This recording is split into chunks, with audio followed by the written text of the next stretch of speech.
ये सिर्फ इंद्रियों सुख के लिए इतना से उसने आज्ञा भंग नहीं की, इंद्रियों का सुख है उसमें कुछ मिलना थोड़ी था उसको, बारात में से क्या मिलना था देखने के बाद, लेकिन इंद्रियों के सुख देने के लिए भी उसने ये नहीं देखा।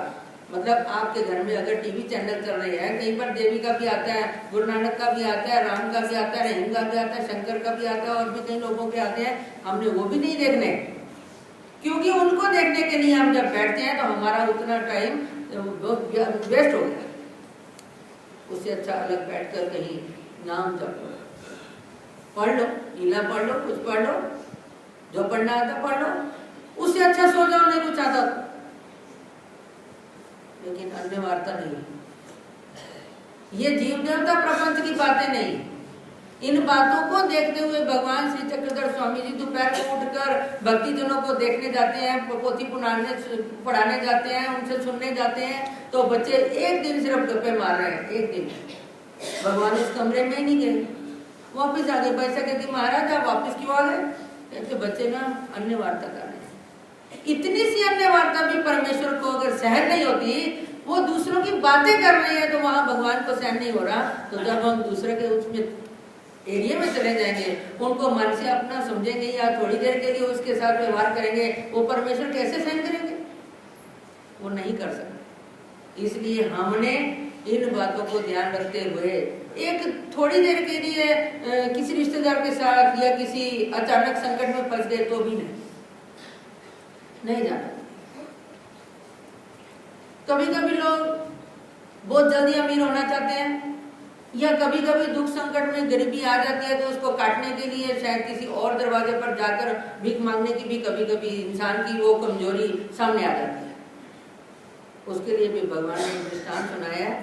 वो कहते हैं एक राजा है, वो उस राजा पर कोई दूसरा राजा चढ़ाई कर देता है। अब राजा हार जाता है, और हार गया तो उसके मंत्री वगैरह सभी हार गए, सारे ही हार गए। वो जब राजा उस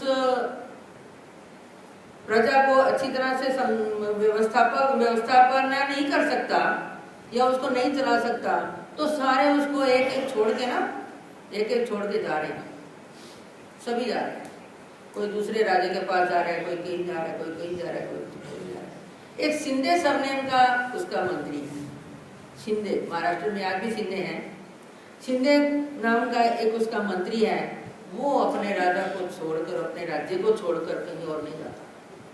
वो छोटा सा काम धंधा अपना सब्जी साइकिल पर बेचकर, गोलियां बिस्कुट बेचकर, या जैसे भी है अपना बच्चों का पेट भरता है, अपनी औरत का पेट भरता है, अपना पेट भरता है, लेकिन अपने राज्य को छोड़कर दूसरे राज्य के पास नहीं जाता।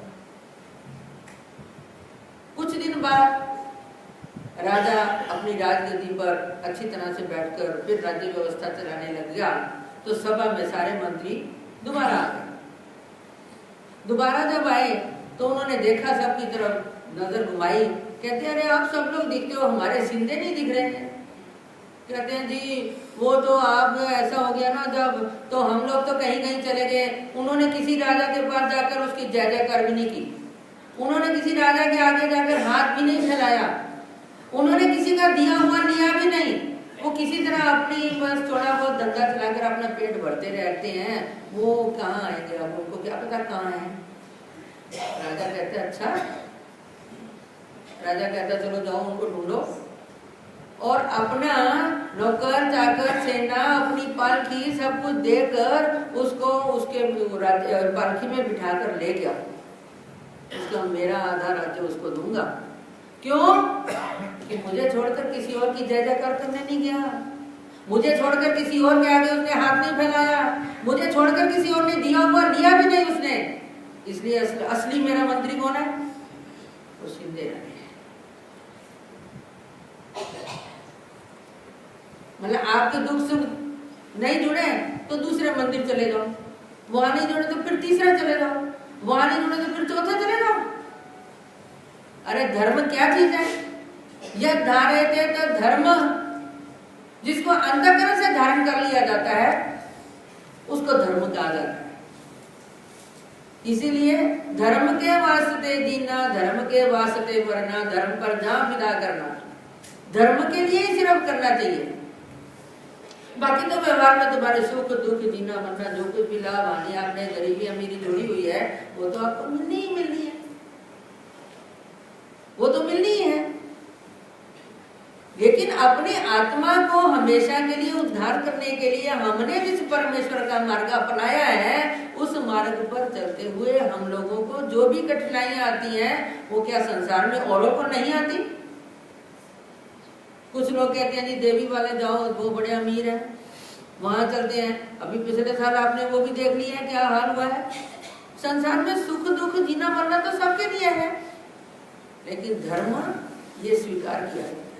धर्म अंतःकरण से उसको धारण किया जाता है। जो धारण किया जाता है धर्म है उसको बदलना मुश्किल है।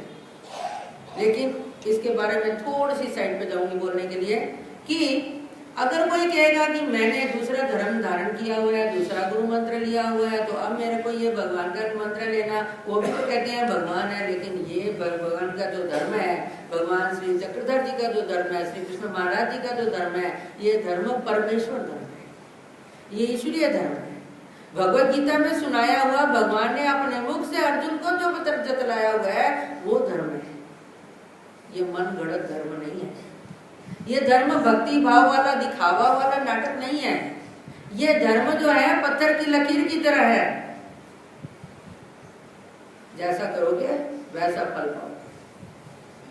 बाकी धर्मों की तरह नहीं है। जीवकृत नहीं है, पुरुषकृत नहीं है, परमेश्वर कृत है। जो परंपरा से अनादिकाल से सृष्टि में परमेश्वर ने रचना करने के बाद जीव के उद्धार के लिए ये धर्म जो चलाया है, ये धर्म वो धर्म है जिसमें आपको जन्म मरण सुख दुख, आपको बार बार गर्भों में जाना, बार बार नरकों में जाना, बार बार 84 लाख योनियों में जाना, इन सब योनियों में से भटकते भटकते हम थक जाते हैं दुनिया को देख देख के। आज ही मेरा ट्रैफिक में 1-1.5 घंटा वेस्ट हो गया, थक गए उसको देख के। तो संसार चलाना कोई आसान है? आप लोगों को अनुभव ही है कि एक भी बच्चा घर में है तो क्या हालत है। ये सब दुख और सुख मिश्रित जो संसार है इसमें से निकलने वाला ये परमेश्वरीय पंथ के लिए। अब आप कहेंगे इसके लिए हमें देवी देवता की भक्ति क्यों छुड़वाते हो? ईश्वर का नियम ऐसा है कि जहां पर परमेश्वर का निवास होता है वहां दूसरा नहीं आ सकता। जहां एक बैठा है वहां दूसरा कैसे बैठेगा? हृदय तो आपका एक ही है ना, अंतःकरण तो आपका एक ही है। एक समय पर आप काम भी एक ही कर सकते हैं। तो जब एक ही हृदय में आप एक को बिठाओगे या अनेक को बिठाओगे, अगर एक बैठ गया है तो दूसरा नहीं बैठ सकता। जहां पर परमेश्वर की भक्ति आपके हृदय से शुरू हो चुकी है वहां देवता का सामर्थ्य आपको तंग नहीं कर सकता। आप कितनी बार भी दूसरे धर्म छोड़ सकते हो। कुछ लोग पूछते हैं कि हम दूसरे धर्म छोड़ देंगे तो हमें देवता कुछ करेगी? नहीं कर सकती, बिल्कुल नहीं कर सकती, क्योंकि आपसे आपका संबंध ऊंचा हो चुका है। हाँ, अगर आप कोई गलती से काम करते हैं तो फिर वो तंग कर सकती है, कोई अविधि कर लेते हैं तो फिर वो कुछ कर सकती है, वरना अपनी तरफ से तुम्हें कुछ भी नहीं कर सकती।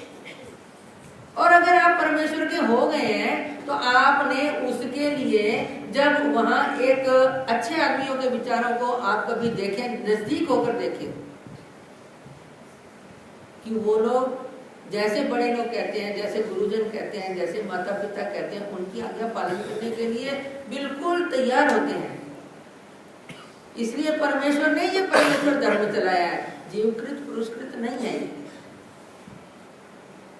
इसमें कोई विद्या सामर्थ्य या दिखावा या चमत्कार या कोई ऐसा आपको फुसलाना या बहकाना ये भी नहीं है।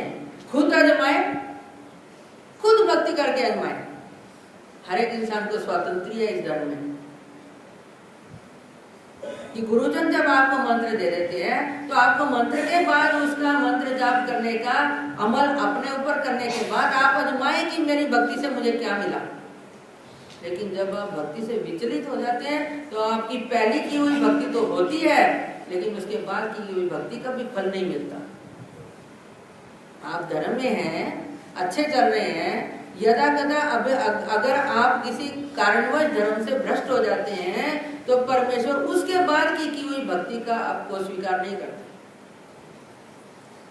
जो आपने उस धर्म भ्रष्टता से पहले धर्म किया होगा बस उसी का आपका लेखा जोखा लिखा करता है। क्यों? कि आप पतिव्रता धर्म छोड़ चुके हैं। पतिव्रता स्त्री का नियम कैसे है कि वो सुबह उठती है, पति के लिए पानी गर्म करती है, उसके बच्चों के लिए करती है, झाड़ू लगाती है, सफाई करती है, पति के लिए करती है, नहाती है, पति के लिए नहाती है, श्रृंगार करती है, पति के लिए करती है, जो बनाती है पति को जो अच्छा लगता है वो बनाती है।